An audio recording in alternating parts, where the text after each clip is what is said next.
Welcome back. We got some big news with Throne of Liberty update 1.8. So let's get to it. So 1.8 drops today, November 20th. It's going to last about 6.5 hours. So if you're going to log on later tonight to play some games, I apologize, but the game will be down. It says whether you're in pursuit of better loot or searching for more difficult content, courageous adventurers will be able to challenge, wait for it, the new 2-star dungeons. There's also new features like Solisium, Sprouts, and Sages, plus Interserver Conquest battles. So below there was a video that highlighted some of the new features that we're going to talk about, and there's a surprise at the end, which we will get back to. So of course, the long anticipated 2-star dungeons. We can finally get some of that epic loot we've been farming for, and the new dungeons. It's reimagined versions of existing dungeons, featuring more challenging versions of bosses to conquer, as well as some entirely new boss encounters. I'm also hoping for some better boss mechanics to challenge us in that endeavor. So there's also new existing 2 and 4 set bonus, as well as new accessory items. And the minimum of the enter is combat power 2,500 to challenge his 2-star dungeons. These are the dungeons added, and if you go to the official announcement page, they actually have a full breakdown of some of the lore behind these new reimagined dungeons. It's a quick read, and it's good to go through if you guys want to take a look at that. New for this update, Solisium, Sprouts, and Sages. So in a nutshell, what this is for is that more experienced players can assist newbies coming to the game and help them out. So characters can become eligible to obtain Sage status when they reach level 50, complete Act 10 of the Adventure Codex, acquire 1-star dungeon completion rewards 3 times for each of the 6 dungeons. So you must complete all dungeons in order to make sure this is done. Acquire 20 dynamic event participation rewards. Use 40,000 Abyssal Contract tokens. Defeat 20 field bosses. Complete 20 region exploration progress subsections of the Exploration Codex. And complete 100 resistant contracts. A new button and icon appear at the top left of the character sheet, allowing eligible characters to enable or disable Sage status. So I am imagining that this will be retrofitted into your pre-existing progress.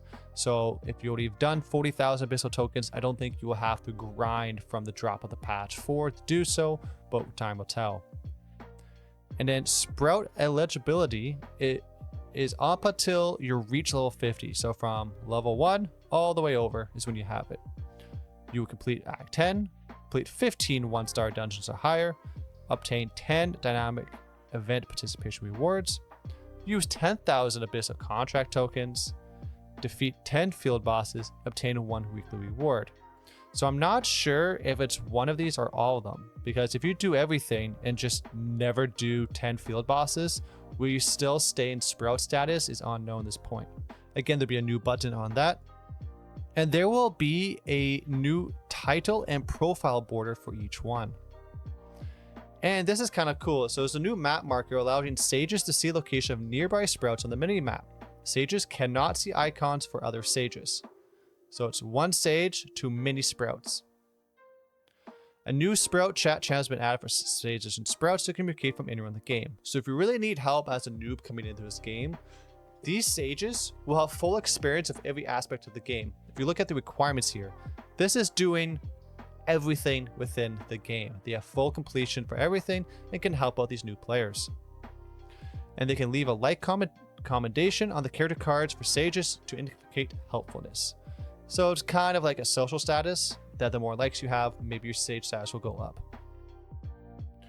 And as always, there is a ton of weapon skill and balance changes. Some nerfs and some buffs. Let's get into it. Sword and Shield, Stalwart Bastion added the new specialization cooldown reduction. Decreases Stalwart Bastion cooldown by 15 seconds when applied. Costs 5 specialization points. This is huge. That is a lot of time to be knocked off that Stalwart Bastion, especially when you're the main tank in a group. For Greatsword, Blood Devotion added the new specialization cooldown reduction. Decreases Blood Devotion cooldown by 15 seconds again when applied. Again, costs 5 specialization points. Devoted Shield. Now shows skill range when the Devotion Sanctuary specialization is applied. Precision Dash, updated to count as a Fury attack when the Bind specialization is applied. Vital Force, added tooltip notification for the maximum health limit. Overall, pretty good change with Greatsword. On to the Dagger. Vampiric Strike has increased base damage and skill heal. Increase the damage for the specialization. Additional hit. Increase the value of vampirism from the specialization boost effects. Frenzied Sword Dance, added the new specialization. Area damage.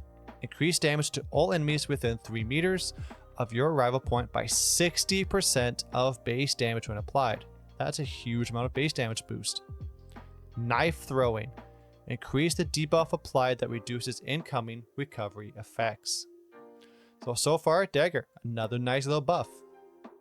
Crossbow. Selfless Diffusion. Remove the specialization, remove CC. So that could be a detriment to some to remove CCs. Mana Exchange. Add the specialization, remove CC. Cost 7 specialization points. So it kind of seems like I can swap them a little bit.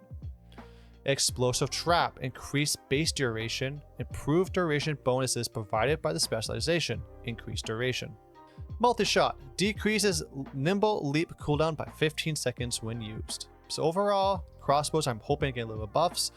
We'll see how Selfish Diffusion and Mana Exchange work out. Longbow. Healing Touch. Now shares cooldown with the wand skill Swift Healing. Now stacks with other players' healing touch skill when used on friendly targets.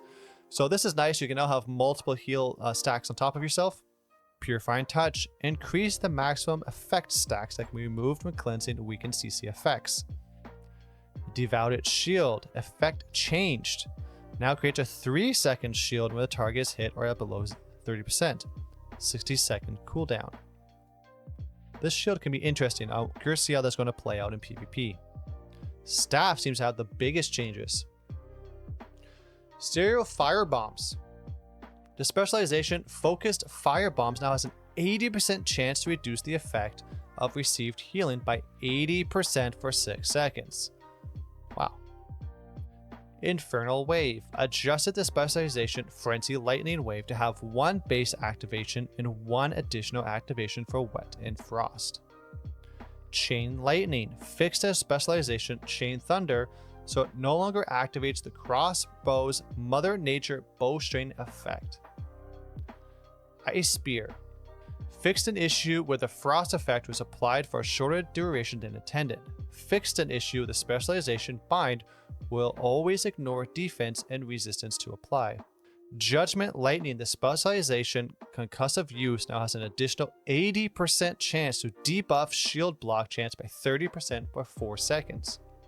Infernal Meteor. Increased damage with the specialization Hellfire Rain and adjusted the fallen meteor to be more centered.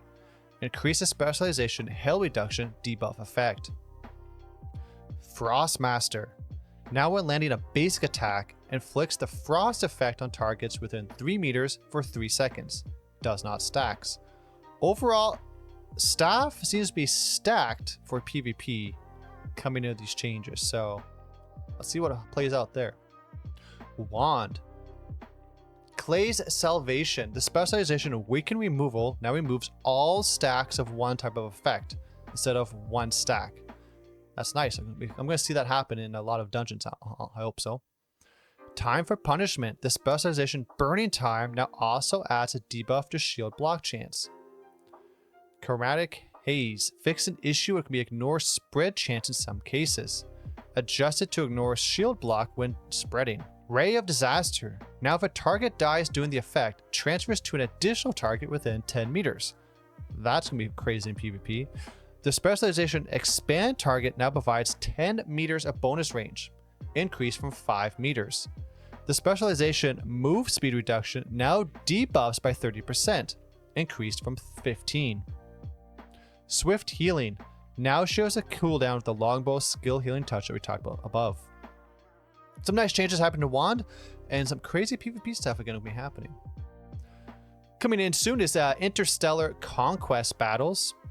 So guilds who control a Riftstone or Boonstone can participate in bi-weekly cross-server competition for additional rewards.